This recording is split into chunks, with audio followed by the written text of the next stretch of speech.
Bonjour à tous. Alors j'ai 10 minutes, on m'a dit, pour faire un peu du Yaka Foncon, alors que je sais trop bien ce que vous allez vivre demain.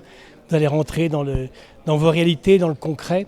Et c'est sûr que mon rôle est un peu facile maintenant, mais bon, vous allez m'en excuser, bien évidemment. On va essayer d'aborder des pistes de solutions ou des valeurs que la radio devrait être à même à conserver et à défendre. Mais je voudrais quand même peut-être partager avec vous le fait que j'ai le sentiment parfois que c'est la radio qui a décidé d'en finir avec la radio. Et ça, je trouve ça un peu violent, mais quand on voit le mercato, par exemple, qui se passe au niveau des radios, c'est pas possible que des gens soient capables comme ça de passer d'une matinée sur l'une à la soirée sur l'autre, et je reviens à la première 3 ans après. Ce mercato, il crée beaucoup de flou, et à mon avis, il perturbe considérablement, en fin de compte, l'image, la perception qu'a chacune des radios. On a même fait cette année un mercato au niveau des patrons. On est capable d'échanger des patrons qui ne marchent pas dans une radio pour essayer de les remettre dans une autre, etc.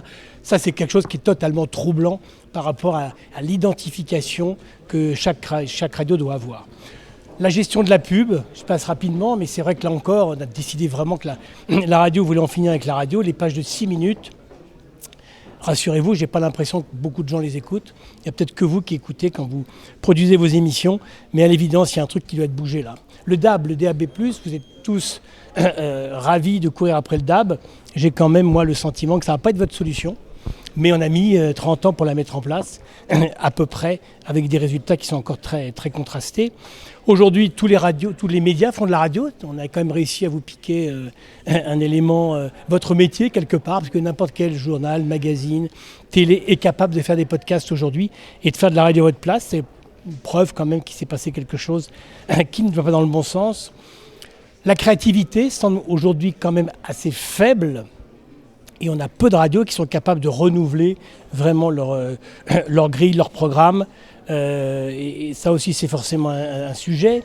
La radio qui devient aussi un peu le son de la télé, c'est quand même quelque chose qui n'est pas normal, mais que quelque part on a accepté pour beaucoup.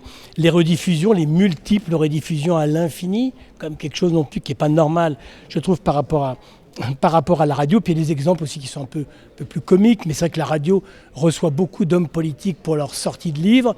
Le livre va faire 50 exemplaires, mais nous, on va recevoir la personnalité en question pendant 1 heure. Ça, c'est un truc quand même qui n'a pas de sens. Je pense aussi toujours un petit peu à la revue de presse. Il y a des radios qui font des revues de presse. Quand on voit comment la presse traite la radio, il y a bien longtemps que la radio aurait dû arrêter de traiter la presse comme elle la traite aujourd'hui.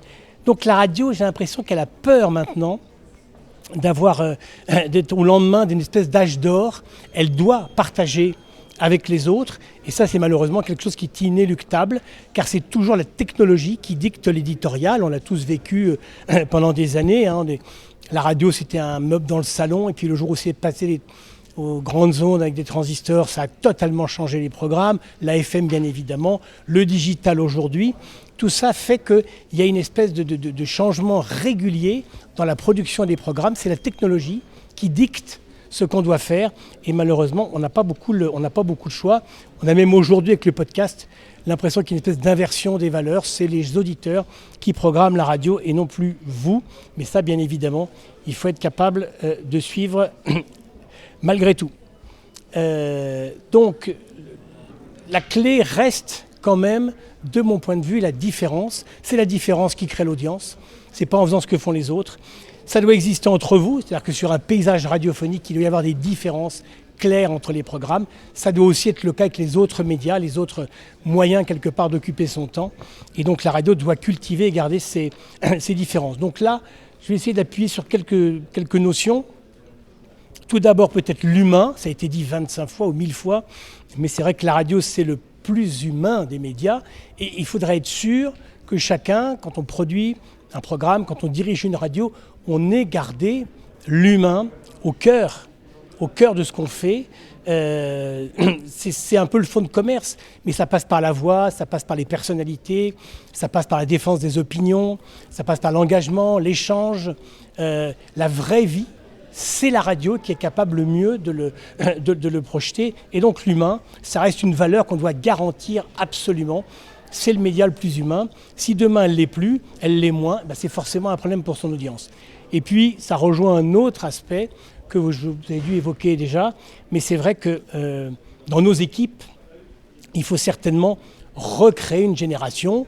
Moi, je suis ravi qu'on me demande mon avis aujourd'hui, mais c'est vrai que je préférerais qu'on la demande à des jeunes qui ont une trentaine d'années, un peu plus, un peu moins, mais il faut créer cette nouvelle génération qui va utiliser ce merveilleux média qu'est la radio. La deuxième chose qui, moi, me paraît importante, c'est la vérité. En France, on sait que les Français ont le plus confiance dans la radio. C'est le média dans lequel les Français ont le plus confiance. Ça, c'est un truc qui est énorme. Et je trouve que, surtout à une époque où les plus grands dirigeants du monde mentent de façon assez manifeste, eh bien la radio, elle devrait s'attacher à cette vérité. C'est un autre élément d'ailleurs de l'humain.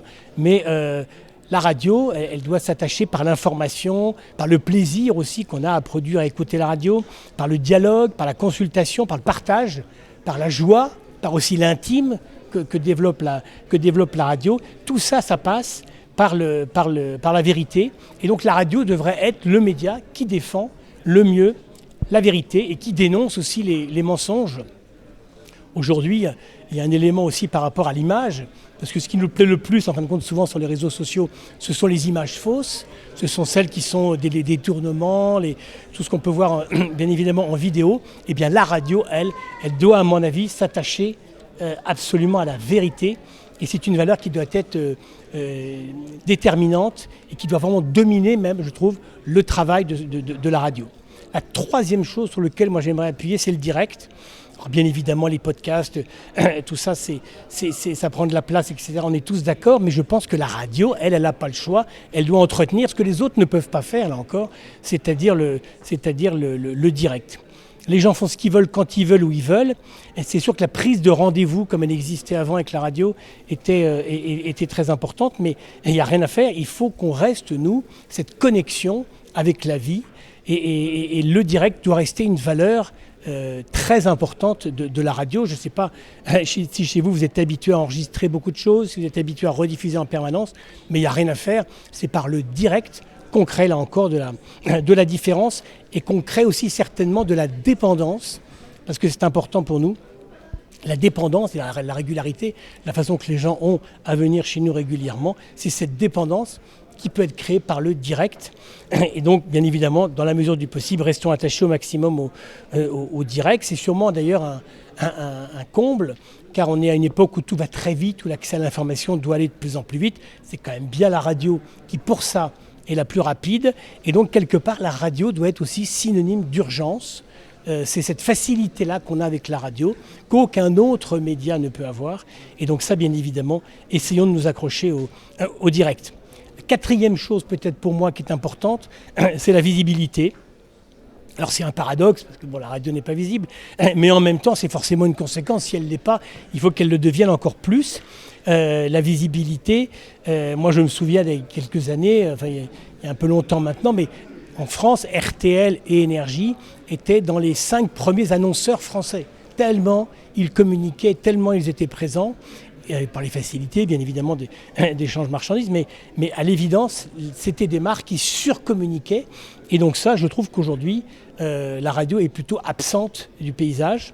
Et donc je pense que ça, il faut retrouver les bonnes habitudes. C'est sûrement aussi un sujet quand la radio devient une filiale d'un groupe de télé, où malheureusement parfois il y a d'autres activités. On méprise, on néglige cette partie-là. Et moi je trouve que la visibilité, c'est un élément qui est stratégique dans le succès de la radio. Ça doit augmenter sa présence. Il y a la marque aussi qui doit être très importante, qui doit être très travaillée. Ça permet aussi bien sûr d'identification. Et donc, ça rejoint un autre élément peut-être encore, c'est la façon de simplifier au maximum pour être capable d'émerger et d'être très visible. C'est vraiment une qualité qu'il faut aller chercher absolument et qu'on a manifestement perdue. Enfin, bien évidemment, la créativité. Inventer, c'est sûr, la radio, c'est tous les jours pareil, c'est tous les jours différent. Mais on voit bien quand même qu'on trouve des solutions. Certains arrivent quand même à inverser des courbes ou arrivent à maintenir des audiences qui sont élevées. Je prends toujours l'exemple en France où en effet l'après-midi, toutes les grandes radios racontent des histoires. On imagine bien que d'un point de vue purement mathématique, on a plutôt tendance à diviser l'audience l'après-midi plutôt qu'à l'additionner. Il n'y a pas de différence l'après-midi, il faut être capable de créer autre chose que de faire ce que font les autres. Et donc là encore, la créativité, ça ne se décrète pas. Mais bien évidemment, c'est quelque chose qui doit être présent à notre esprit en permanence. On peut y ajouter encore une dernière petite notion, c'est le fait de se répéter tous les jours « je ne dois pas être chiant, je ne dois pas être chiant ». Parce que malheureusement, parfois ça arrive et est-ce qu'on est tous capables de se dire qu'un jour on n'a pas été un peu pénible, chiant? Eh bien ça, je pense que là encore c'est quelque chose qu'on doit être capable de se répéter régulièrement. Bref, on peut peut-être se dire aussi en conclusion que la radio, si elle n'est pas à la mode aujourd'hui, c'est tant mieux. Ça veut dire que quelque part elle appartient au mur et donc elle est solide et que donc il n'y a que demain qui va pouvoir peut-être nous remettre dans l'ère du temps, mais qu'elle ne soit pas à la mode, quelque part c'est plutôt une qualité. On doit aussi se souvenir que les grandes évolutions de la radio, elles ont souvent eu comme origine un peu une espèce d'inversion des valeurs, ou l'inversion même d'un mécanisme économique. Alors en France, on se souvient très bien comment la FM a débuté, ou les locales et énergie par exemple, et faisaient le contraire de ce que faisaient les radios périphériques. Comment Nostalgie a répondu à Énergie en faisant le contraire, radio musicale mais bien sûr pas pour la même cible. Comment France Info a répondu aux radios musicales. Donc à chaque fois, on a eu l'impression que la radio elle rebondissait en faisant le contraire de ce qui marchait. Donc quelque part, je peux aussi vous inviter aujourd'hui, pour être encore plus créatif, c'est faire en sorte de retourner la table et de faire en sorte de réinventer la radio en créant, en faisant peut-être le contraire de ce qui fait le succès de la radio aujourd'hui. Voilà, merci à vous, bon retour chez vous et bonne chance pour la suite.